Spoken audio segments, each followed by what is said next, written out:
Eala embraces nature breakback ahead of next tournament, resting, recharging, and ready to return stronger.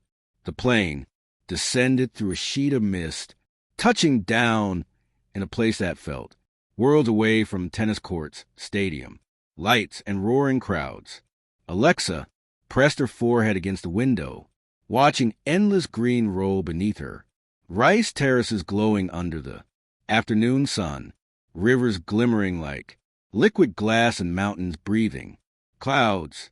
It wasn't a tournament city this time. No press, no cameras, no training. Schedules, just silence, just nature. She exhaled for the first time in months. She didn't have to check her phone every 10 minutes or answer questions about rankings and results. She was here for one reason, to rest, to breathe, to remember who she was before. Tennis consumed everything. Her coach, Martin, had practically forced her to take this break. You're not a machine. Alex, he'd said, shaking his head after. A loss in Tokyo. Even champions need stillness. Now, here she was in a quiet embrace of nature, barefoot on the edge of a mountain cabin in northern Luzon. The air was cool and fragrant with pine. Birds sang somewhere in the distance. Alex closed her eyes. For a moment, she forgot the pressure, the expectations, the endless chase. For a moment, she was just Alex again, the whisper, the wind. The days began to blend beautifully. Sunrise painted the valley, gold each morning. Dew clung to wild flowers, and mist rolled like soft smoke through the trees. Alex woke early, brewed local coffee over a small stove, and sat by the window watching the sun stretch across the horizon. No racket, no weights, no drills, just a notebook and silence. But nature had a way of teaching discipline, too. She hiked long, trails that wound through the forest, her shoes crunching on gravel, her breath syncing with the rhythm of the earth. She swam in cold streams that stole her breath but filled her heart. She practiced yoga at dusk, the sky painted violet and crimson, her body bending, breathing, forgiving. At first, she fought the stillness. Her mind kept racing. Match stats missed, opportunities, points lost, ranking, slipping. Then slowly it began to quiet. The wind seemed to whisper answers she hadn't known she needed. You are not your mistakes. You are not your last result. You are not falling behind. You are becoming. It wasn't about tennis anymore. It was about rediscovering balance. The stranger by the river. On her fourth day, Alex wandered toward a small riverbank where locals often gathered to fish. She sat under a large acacia tree, her feet in the cool water. Lost your way, young lady? A voice asked. She turned. An old man stood a few meters away holding a fishing rod. His face was lined, his eyes kind. Alex admitted with a smile. But maybe that's why I'm here, he chuckled. Everyone comes here when they need to. Remember something. They sat in silence. For a while, the river glided by lazily, reflecting the clouds. The man finally spoke again. You played tennis, don't you? Alex blinked, surprised. How did you know? He pointed to her wrist. The tan lines were a sweatband usually. Saturday. The court leaves its marks, he said simply. But so does pressure. Be careful which one you carry longer. That line hit her deeper than he could have known. She had carried pressure like a weight for years. Expectations from sponsors, fans, even herself. Every win felt like survival. Every loss, a failure of identity. But here, next to a stranger in a quiet river, she realized something profound. Winning wasn't always about trophies. Sometimes it was about peace. Letters to herself. At night, Alex began writing letters. Not to her fans, not to the media, but to herself. Dear Alex, you've been running for so long, chasing the next point, the next win, the next validation.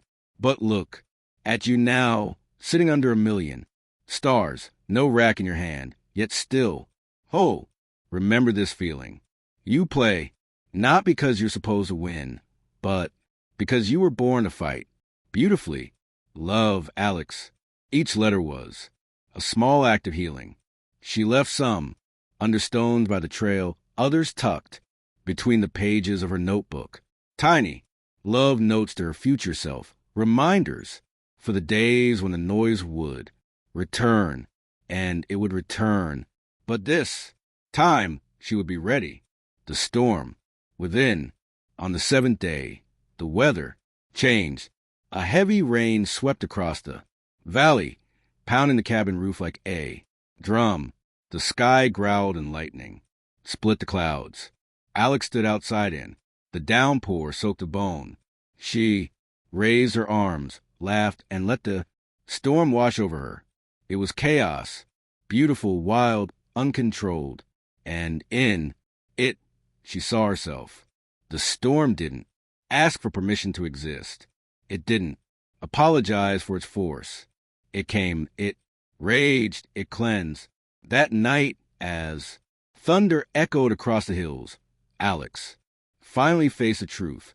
She had been afraid of losing momentum, of disappointing people, of never being enough.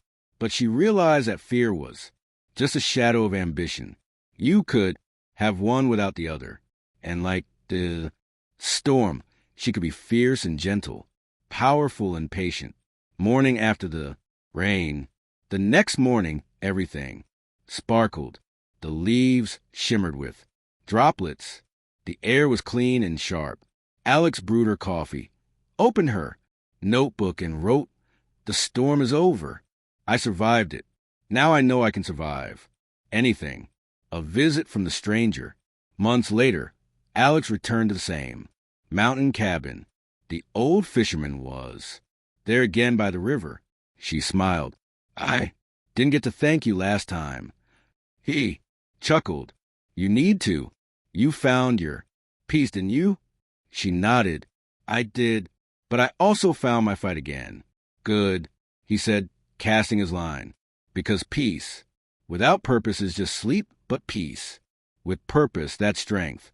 They sat together for a while, watching the sun dip behind the hills, and Alex knew this would always be her sanctuary, the place she came to refill her spirit beyond the court. Years later, when Eala became one of the most respected names in tennis, journalists still love to ask about that break. Why nature? They'd say, "Why disappear when you were at your peak?" She'd always smile, because sometimes she'd reply, "You have to step away from the noise to hear your own rhythm again.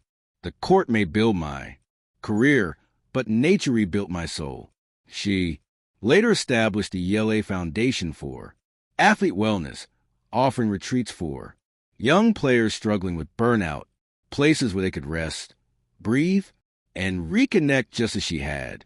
And at every retreat, a quote was carved into the wooden gate. Stillness is not the absence of movement. It's the beginning of clarity. Epilogue, the quiet legacy. One evening, years into her career, Alex returned to that same river for one last visit. She placed her racket beside her, dipped her toes into water, and smiled at the reflection of sunset. There were no cameras this time, no interviews, no headlines, just a soft rustle of leaves and a hum of life. She whispered, "Thank you for reminding me who I am." A gentle wind brushed her face, almost as if the earth itself was answering. "You're welcome, Alex." And as she stood to leave, the last light of day glowed around her, not as a champion, bathed in fame, but as a woman in harmony with the world, rested, recharged, and forever ready to return. Stronger, Thank you for watching. Please, don't forget to hit the subscribe button, like, and share. Till next